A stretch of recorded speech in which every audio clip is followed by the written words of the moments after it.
Pag-akibat ng PNP Focus Agenda on Active Community Support ni PNP Acting Chief Police Lieutenant General Sam Melencio C. Nartates Jr.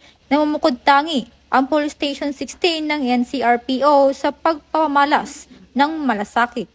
Pinangunahan ni Station Commander Police Lieutenant Colonel Jemer C. Tubiara ang isang hakbang na nagbigay pag-asa, isang babaeng minsang naaresto sa paglabag sa Section 48 ng Republic Act 9003. Noong ika-12 ng Nobyembre taong kasalukuyan, bumisita siya sa istasyon upang magpasalamat.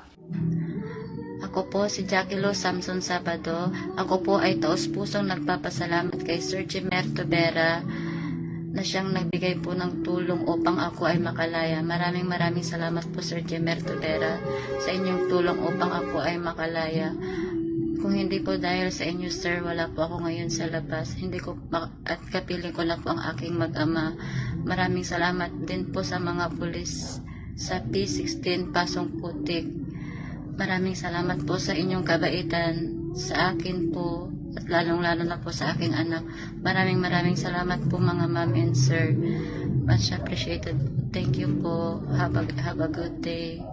Ang tunay ng panumbalik ng kanyang pag-asa ay nambayaran ni Lieutenant Colonel Tubiara ang buong piyansa nito. Tiniyak ang maayos na pagproseso ng paglaya at naibalik ang pagkakataon niyang makasama ang anak. Ang simpleng gawin na ito ay nagpapakita ng malasakit, pagpapahalaga sa dignidad at prinsipyo ng restorative justice. Ayon kay Police Lieutenant General Nartates, ang ganitong uri ng malasakit ay sumasailalim sa tunay na puso ng pulisya na maghatid ng tunay na pag-asa.